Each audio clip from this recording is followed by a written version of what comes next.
So I'd like to welcome Dr. Stuart Sadler to the podcast. Thank you so much for joining us and sparing us some of your time. I know you're really busy. Um, Stuart, would you mind telling us a little bit about your background as a psychologist? Yeah, absolutely. I qualified in 2007, studying in Newcastle, and I currently live and work still in Newcastle. Um, from there, I worked for several years in the health service, seeing people with a variety of different problems. And I think from there, I started to get really interested in ACT and started to get really interested in psychology. And I've always had a bit of a passion for sports. I used to train a lot, MMA and Muay Thai and the like. And that moved me over into sports psychology, which was fantastic. And then since then, I'm now full-time private. I work for Newcastle Psychologists and Counselling that see people with a lot of different difficulties related to their mood or anxiety or sleep, and quite a few people who just want to improve their performance as well or productivity. So it's quite a range. But yeah, it's a great role. Absolutely love it. So it sounds like you've had quite a few different kind of experiences there in the background within psychology. Mm. And how long did you spend within specifically more within MMA and performance psychology? Yeah, well, I think within that area of psychology, because I've been doing martial arts myself since about 15. I'm like 41 now. And I always found that it was interesting to see what bits of psychology could be applied to it.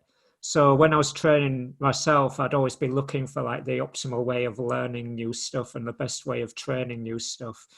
Um, and as time went on, and I was around more professional fighters, and as I was around other people who were competing, I would I would hear them talk about seeing a sports psychologist and sometimes wishing that they could also, because there wasn't much of a scene for it around that point. Um, but it started to get me thinking about, well, what parts of psychology that I knew already could I apply to what we're doing, both in the gym and in competition. And I was competing quite a bit myself at that time. So I started practicing with things, the stuff you kind of read on the internet, like, visualization and affirmations and stuff like that. But it wasn't really until I got into like the deeper psychology stuff, the things like ACT and the things like, cognitive behavior therapy and the like, that actually started finding it made a bigger difference, not just for me, but then for some of the other people who were training and fighting. So I think formally I've spent maybe about 2, 3 years offering those sort of services, but I think I've probably been thinking about it and looking at it for quite a lot longer before that, and obviously even now, because as you know how it is, as you learn more, you can't forget Yeah, stuff, right? You just keep yeah. applying it and always moving forwards. So it kind of, I think that's most people's experience. There's a lot of anecdotal information out there. A lot of people's opinions on maybe things that they've tried and they feel have worked in small stages. Um, and did you find that? I've certainly, as having performed, I've had a few days in the sun performance-wise myself and played at a reasonable level. Yeah, And I certainly found there was information everywhere about how to help your mental performance. Um, but for a long time, I think I ended up having to kind of find my own way with it because actually the stuff you look for online really didn't help for more than 5 minutes. yeah. Um, what were the kinds of things within more of the evidence-based acceptance commitment therapy, ACT, and CBT, cognitive behavioral therapy? What were the kinds of things that were coming out of there that you actually found were, had a bit of sustainability and were quite useful? Yeah, I think that a lot of the stuff that we found on the internet did work as well. I think the problem with it was all very generic and it was kind of given as a panacea for everything. Yeah, When we started getting into like the specific problems that people were facing, the athletes were facing, everyone talks about performance nerves, but there's also things where some people are too calm and they actually need psyching up for Mm. the sport. So it was always kind of quite individualized. When I was working with athletes, it was largely combat sports fighters because that was the area I knew. And when I was working with athletes, we would look at things like, if it was about psyching down, calming down, we'd look at relaxation strategies, guided imagery. We would look at the kind of self-talk that goes on, and I guess working with what we now have come to call diffusion in acts, and working with contact with the present moment type skills that would be going on. So I think ACT contributes quite a lot to sports psychology, and I think there's a lot more to come with that. I guess like the other sort of techniques that we would use would be things about, challenging those unhelpful thoughts or challenging those unhelpful stories, at least acknowledging them as being there rather than trying to just bat them away. One of the things that we tend to find is that a lot of high performance athletes, they tend to be on the obsessive compulsive spectrum somewhere, and that's I can definitely relate to that. yeah, me too. And I think that's what makes them high performers, isn't it? Because they're so meticulous about it. But as you might be aware as well, one of the things about obsessive compulsive disorder and the research there is that when we try not to think about something, we get a rebound effect. So for athletes, when they're trying not to be nervous, which is what they always try and do, it just brings on those nerves more. So we'd look at different ways of dealing with that, whether that was about acceptance, whether that was about normalizing those nerves, whether it was remembering the reason that they're there, remembering why they're doing this when it gets hard, which I guess ties in with the values element of ACT. You mentioned a word which is within that acceptance commitment therapy called diffusion, which is I know one of a well-used strategy. But would you just spend a minute talking about what is that as a process? Because that's pretty important to that piece about. Well, I'd let you kind of talk to it. Yeah, absolutely. So, so the way I interpret diffusion is that when it comes to thoughts or feelings, there's two different ways we can approach it. One is the kind of classic CBT approach, which does work for a lot of people still. The idea of engaging with the content and challenging the content, looking at the evidence for and against and evaluating it against reality. The other way is what I kind of consider as diffusion, which is about the relationship between us and the thought. So the idea that just because we have a thought, it doesn't mean we have to buy into it, or it doesn't mean we have to run with it.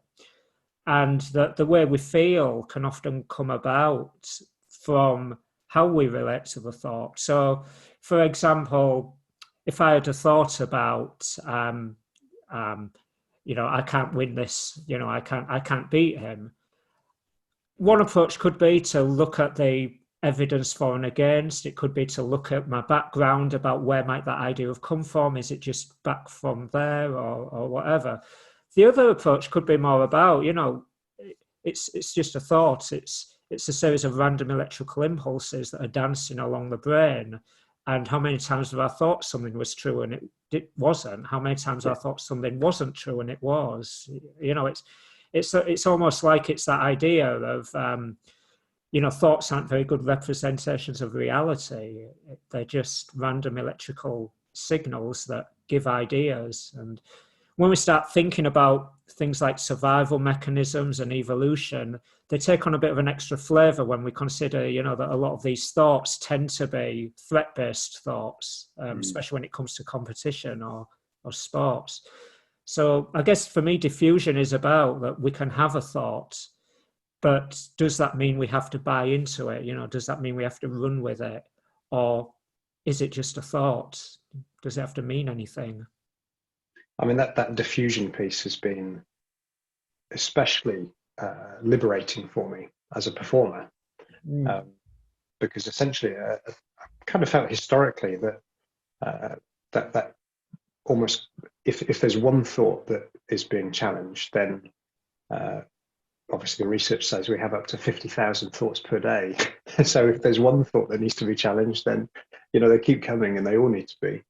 And this is obviously just my experience, but certainly with the acceptance and commitment therapy based diffusion method of seeing thinking for thinking and not having to get into a tussle with it, I found that it gave me a lot more freedom to my attention. I could redirect my attention towards what was necessary, which is clearly whatever the task is in front of you.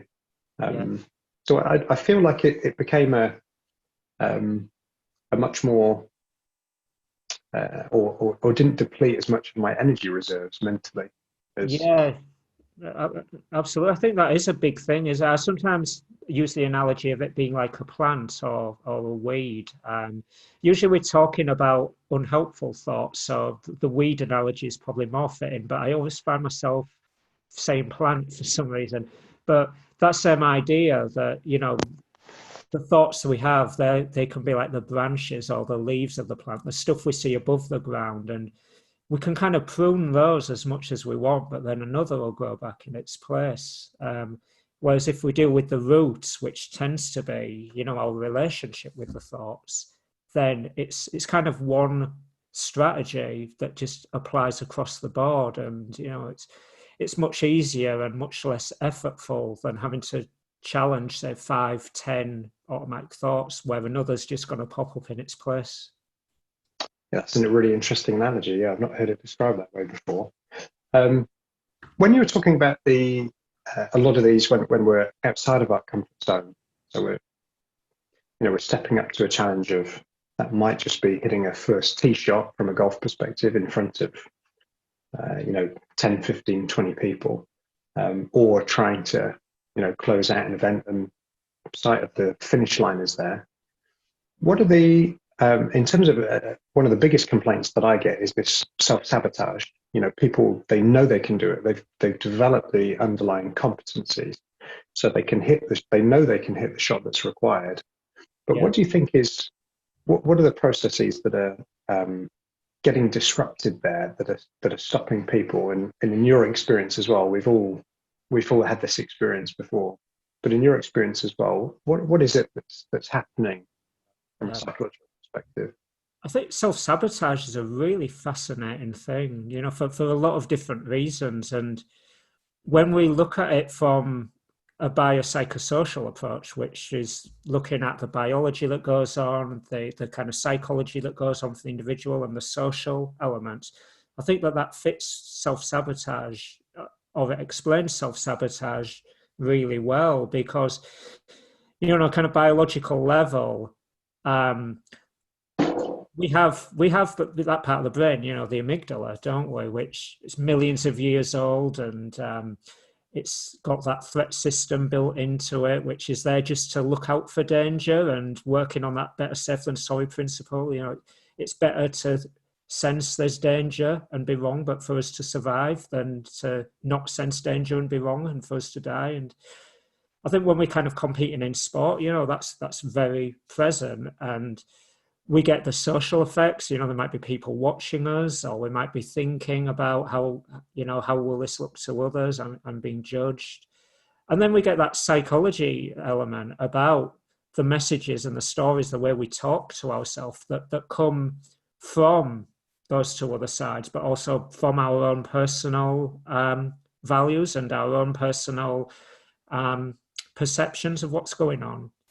And I think it's really important that we're able to highlight that soothing side, that bit that calms us down. It's a lot more conscious than that automatic threat system bit. That threat system's job, it has one job. It's to make us think about danger and what might happen if it goes wrong. That soothing system, it's all part of that frontal lobe, which is a much more recent evolution of the brain. And it's obviously not that the two have blended together, it's that they communicate. So there's room for miscommunication. And I think that with self-sabotage, I think the reason that's really important is because no one goes to the event or to the big game or a match thinking, you know what, it'd be good if I didn't really perform well today. I think I won't. It comes purely from that biological part, that threat part.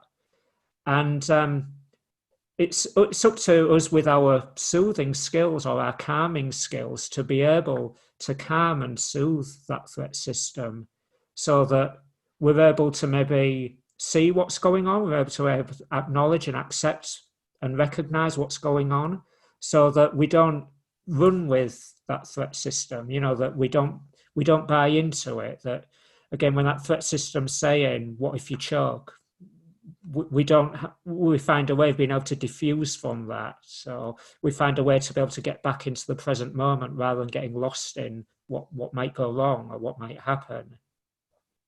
Did you personally have any particular technique that helped you to come back to the present moment at all?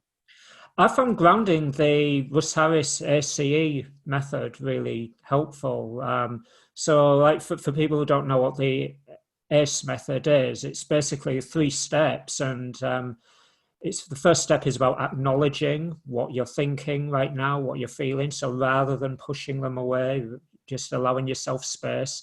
I'm noticing my brain is having the thought, what if I choke? I'm noticing my brain is having the thought, I can't beat him. I'm noticing my brain is having the thought, what am I going to do? And then allowing ourselves to just let those thoughts be there rather than fighting them off. And the C bit, I always remember, is coming into the body, so, moving, but consciously moving, recognizing that the only thing really we have control of is our body, and that all we can ever do in sports psychology certainly is control the controllables. We can't control the outcome, but we can control how we move. We can control how we relate to our thoughts. And then the E is about engaging with the present. And I usually encourage looking around, silently naming to myself 5 things that I can see. So if I see a window, just saying to myself, window, chair, table, carpet, whatever. And then 4 things I can hear, which sometimes, that can be really powerful, because hearing is one of those senses that just goes out of the window, doesn't it, when you're in competition and the adrenaline's going. So being able to hear the crowd, being able to hear the sounds of, in our sport, it was the mat, even being able to hear your own breath, those things can be quite grounding. And just, again, from there, engaging back with the present moment. And that sounds like quite a long process, but when you can do it, when it's practice, it takes like 20, 30 seconds. You can do that sort of stuff on your walk towards the ring or the walk towards the cage or wherever. The first tee. Yeah. I was just thinking along the lines of what I might be doing as a process within golf. That kind of, I can feel that there's an important shot coming up in the context of the game or the round or the tournament. And one of the big pieces there is kind of moving from just automated thinking and kind of quite self-destructive.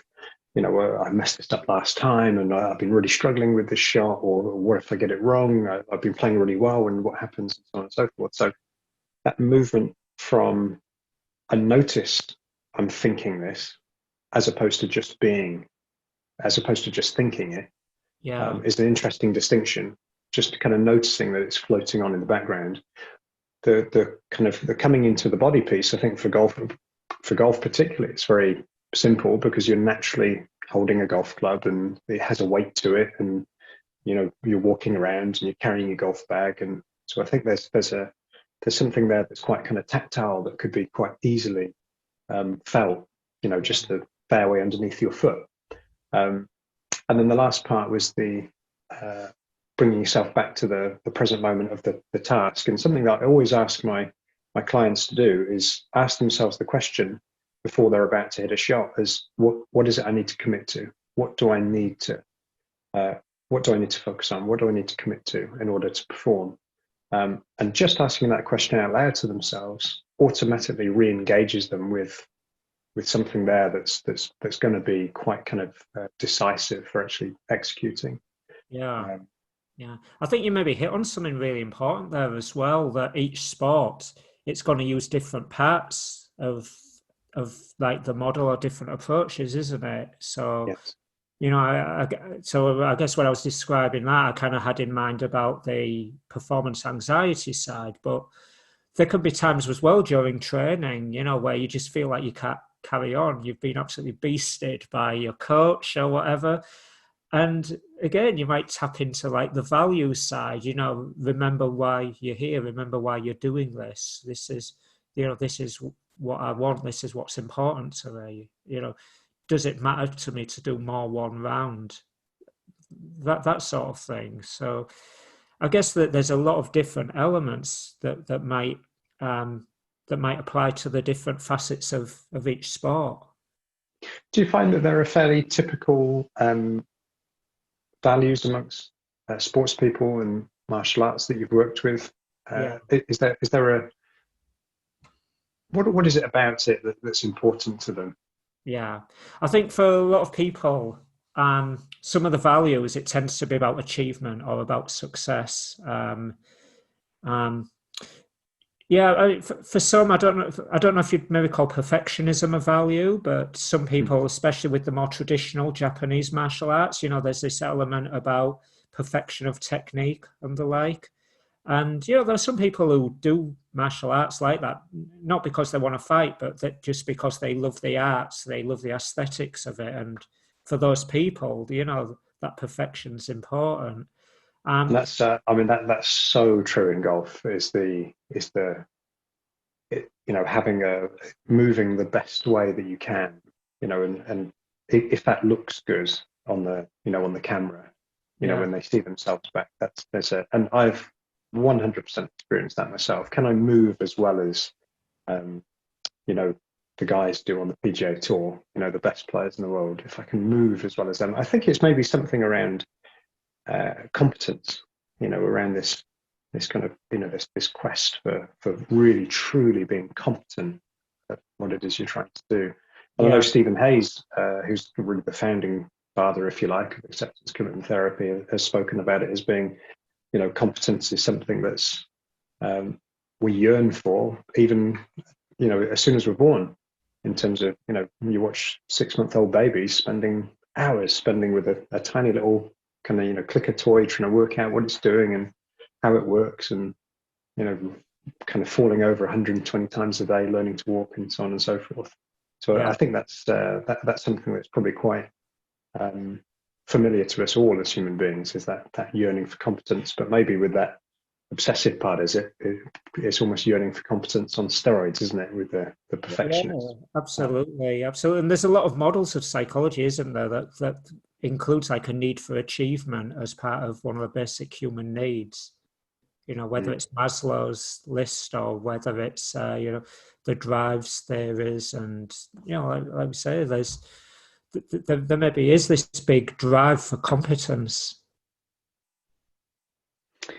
You mentioned about you've kind of also in that vast array of your experiences as a clinical psychologist.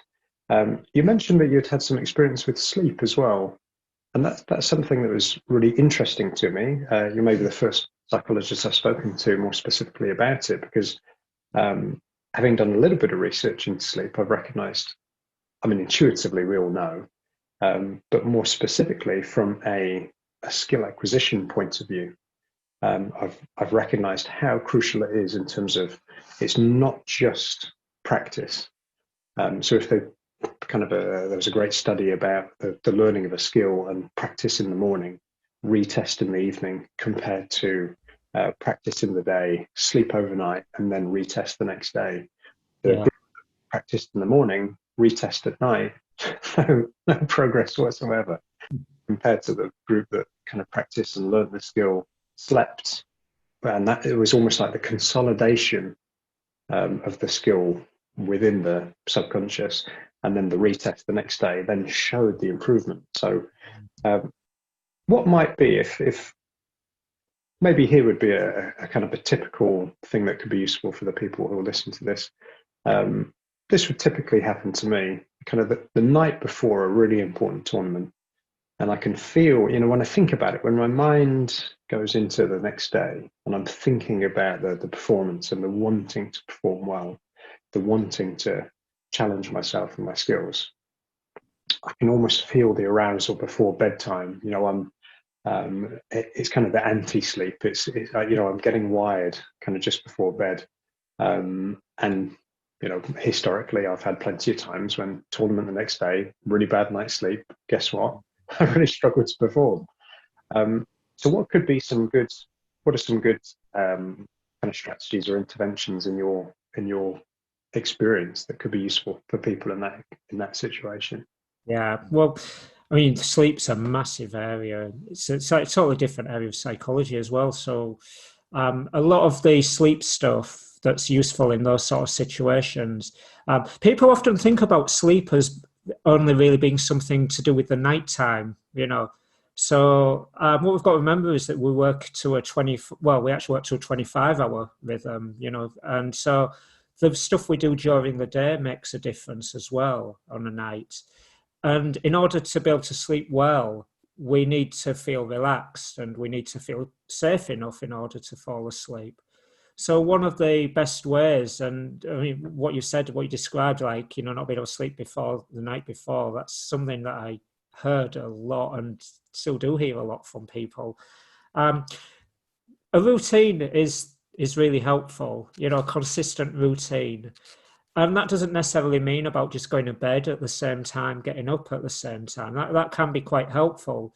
But things like having a consistent wind down routine, and that might be different for different people. Some people like to have like a bath or a hot shower, which helps cool the body down, paradoxically, because we step out of that hot shower and the cold air rushes into us, and that helps us cool down. And again, we need to be cool to sleep.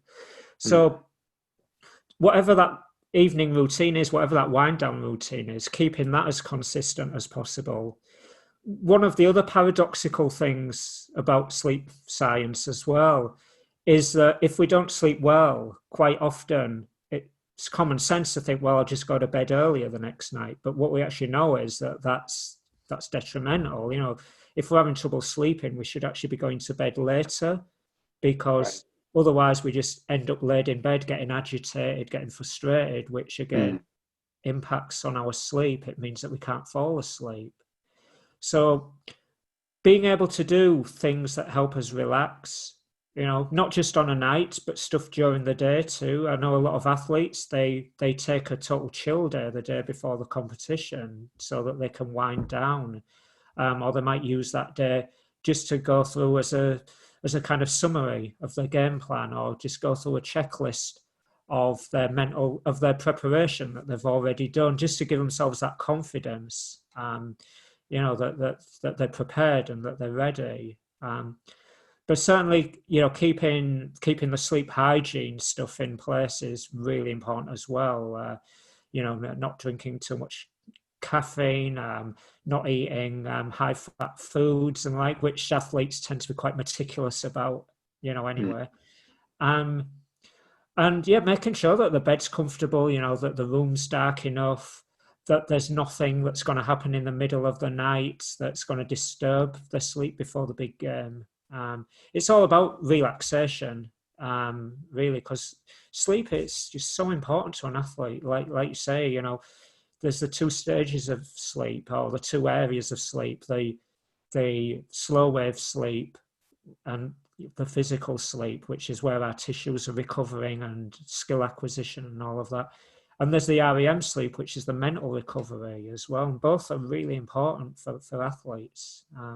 It's important to get enough of both. What might you advise to someone on I can definitely remember myself kind of catching this thought of, I must be relaxed. I can feel myself getting worked up about tomorrow, and I must try and relax. And then kind of maybe engaging in those activities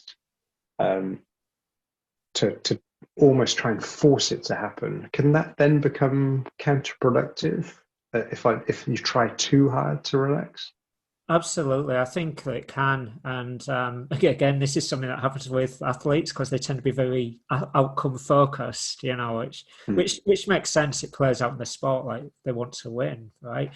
But yeah, that paradoxical trying too hard to relax, it's something that does come about. And the best strategies tend to actually be the simplest, the ones that you can just inject into your life with very little effort. Because if something's too hard to do, or too much work or too much preparation, we tend not really to stick to it, and it becomes harder to make it routine.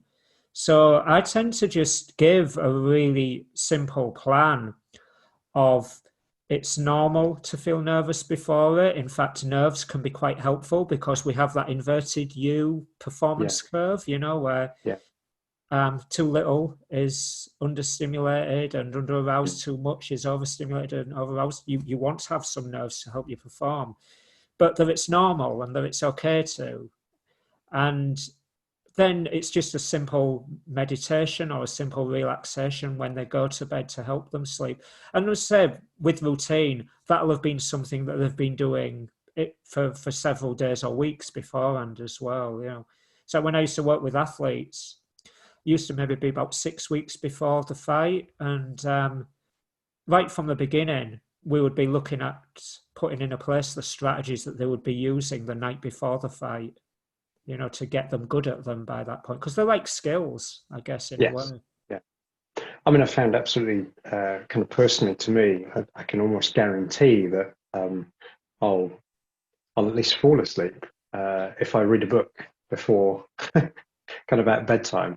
Yeah. I can pretty much guarantee I'll reach kind of the second or third page and then be gone. So I suppose you're saying kind of, find the things that are personal to you that you found through experience that work, just in terms of getting you into a place where it's easy enough to drift off.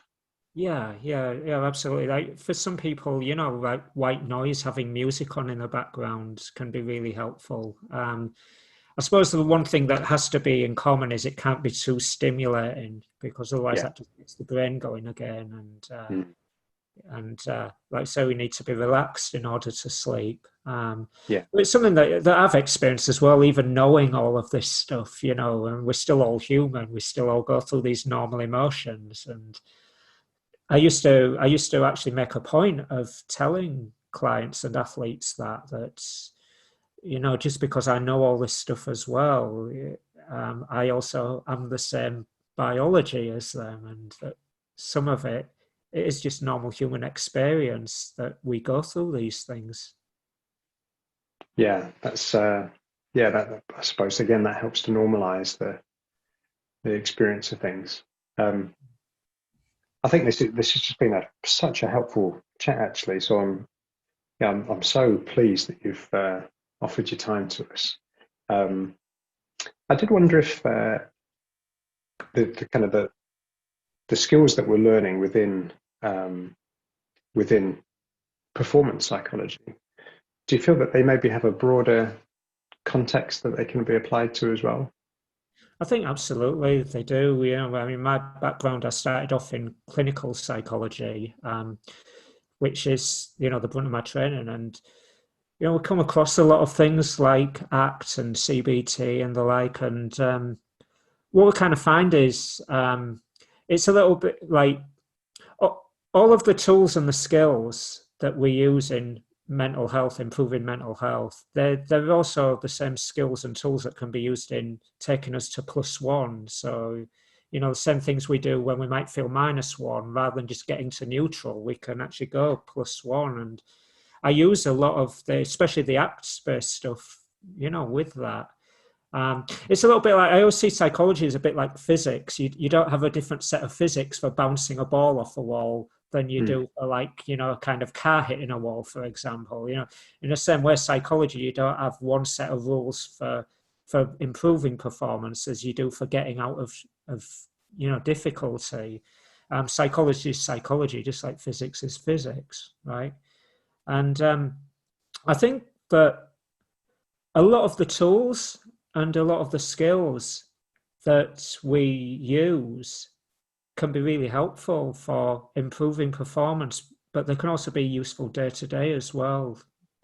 I mean, diffusion, it doesn't have to be just something that we use in sports psychology, for example. We can use it to defuse from an anxiety about there being something wrong with our health, or we can use it as a way of defusing from the idea that people don't like us. Values, that's really important. What we do know from all the research is that we're generally our happiest when we're living a life that's in line with our values, and we're generally our unhappiest when we're out of line or breaching our values. And, same for sports, remembering in times of difficulty, the reason we're doing this, if you fighting for a submission and, you're in like the third or fourth round and you just totally gassed out, just remembering, why it's important for you to keep going, just as you might remember in life why it's important to take up exercise or to diet or whatever we're trying to achieve. I think that a lot of these techniques and skills, they have a very, very broad range of application that can So help. it's almost then becoming, and as a coach, I think I've over the years I've recognised the importance of, being with the client, but being with the human being first and the athlete or the golfer second. So, understanding their motivations, understanding their values, understanding, why they want to get better. Yeah. Just as what's important to them, and of course how they communicate and the best ways to put messages across and everything else, technique wise. But from the point of view of, I suppose, seeing the human first, as we start to learn, as you said, these kind of skills over here, and kind of these skills then being practiced in everyday life, you're almost nurturing them, and then kind of they can show up in the performance area as well.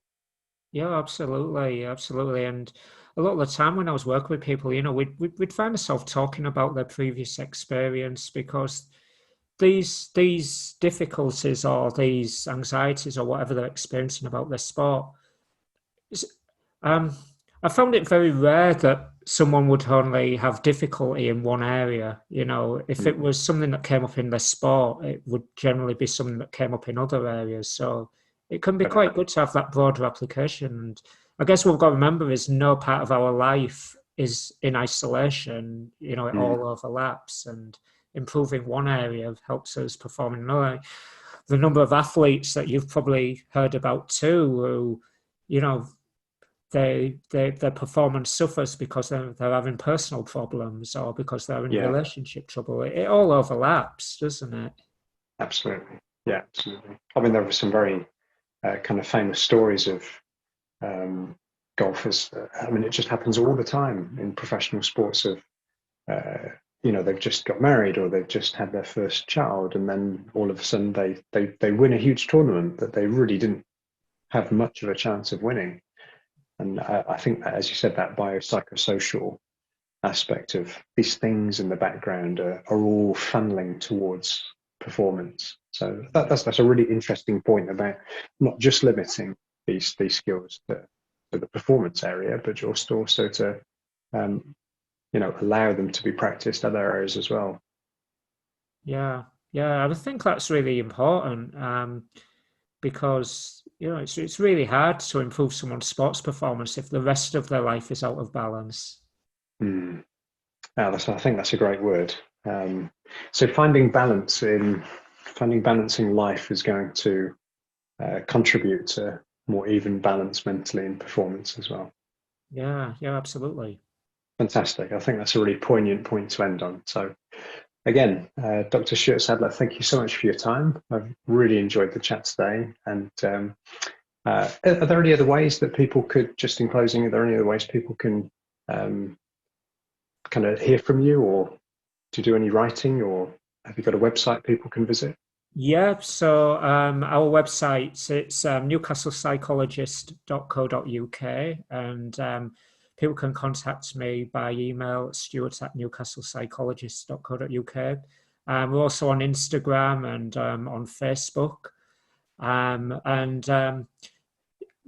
tends to be the odd blog post or the odd podcast floating about that I tend to have input onto. So there's various channels, and I'm happy for people to contact me. And if there's any questions, I always do answer. I have a policy; I always do respond.